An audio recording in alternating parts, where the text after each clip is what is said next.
It's 2 a.m. in New York. The markets are closed. The headlines are quiet. But inside heavily guarded vaults, forklifts are moving gold bars worth billions of dollars. No press conferences, no tweets, no applause. Just metal being stacked. While the world argues about interest rates and stock prices, governments are quietly buying gold at the fastest pace in decades. The question isn't whether it's happening. The question is why. Because countries don't panic buy for no reason, and when central banks change behavior, it usually means something in the system is shifting. Right now, something is.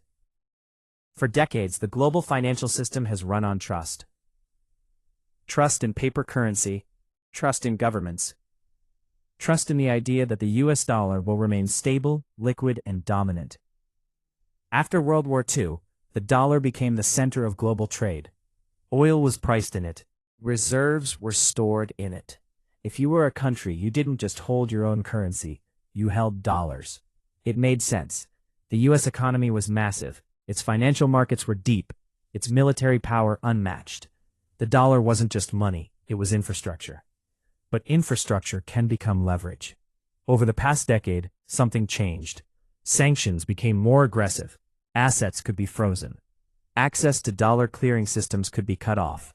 In 2022, when Russia invaded Ukraine, hundreds of billions in foreign reserves were immobilized almost overnight. Think about that for a moment. Frozen. Whether you agree with the politics or not isn't the point. The message was clear to every central bank on Earth. Your reserves are only safe as long as the system decides they are. And that's when gold started to look different. Gold doesn't need permission. It doesn't sit in a foreign bank's database. It can't be printed. It can't be sanctioned. It just exists. Now here's where the mechanics matter. Every country holds reserves. These are assets used to stabilize their currency, pay for imports, and manage crises. Traditionally, those reserves are a mix of foreign currencies, mostly dollars, government bonds, and a small allocation to gold. When inflation surged after the pandemic, central banks printed enormous amounts of money. Balance sheets expanded. Debt exploded. Interest rates were pushed down, then aggressively raised. From a distance, that looks like policy management. From a central banker's perspective in a smaller country, it looks like volatility you don't control. If the Federal Reserve raises rates sharply, your currency can collapse. If the dollar strengthens, your debt becomes more expensive. If inflation eats into bond values, your reserves shrink in real terms. Holding only paper assets starts to feel exposed. Gold offers something bonds don't: no counterparty risk. When a central bank buys US treasuries, it's trusting the US government to maintain stability. When it holds euros, it's trusting the European system. When it holds gold in its own vault, it's trusting physics. And here's the uncomfortable math. Global debt has crossed levels that would have sounded absurd 20 years ago. Governments owe tens of trillions. Interest payments alone are becoming a budget problem. Debt can be managed in two ways: austerity or inflation.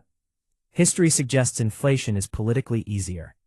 Gold tends to perform well when currencies lose purchasing power, not because it's magical, but because its supply grows slowly. You can't double it with a policy vote. So central banks, the same institutions that issue paper money, are hedging against paper money. There's a quiet irony there. Publicly, gold is often dismissed as a barbarous relic, an outdated asset that pays no yield. Privately, it's being loaded onto pallets. Now let's separate hype from reality. This isn't a return to the gold standard. No major economy is about to back its currency fully with gold again. The modern financial system is too large, too leveraged, too digital. What's happening is subtler. It's diversification. Countries like China, India, Turkey, and others have been steadily increasing the share of gold in their reserves.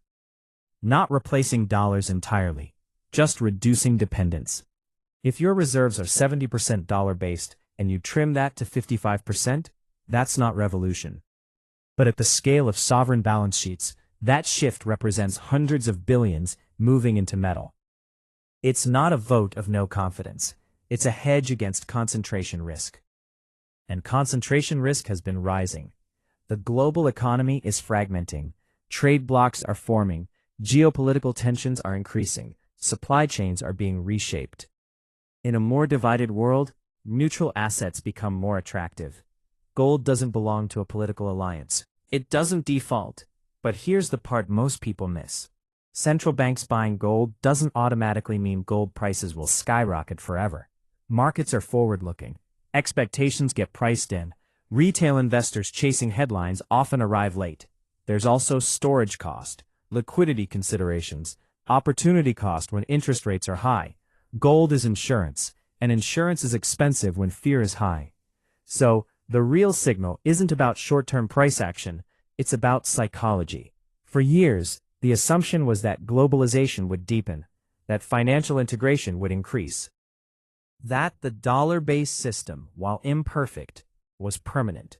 Gold buying suggests a different assumption is creeping in, that the future may be less stable, less unified, less predictable. When institutions built to maintain monetary stability start accumulating a 5,000-year-old asset at record pace, it tells you something about how they see the road ahead.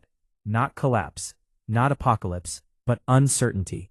And uncertainty changes behavior. The dollar is still dominant.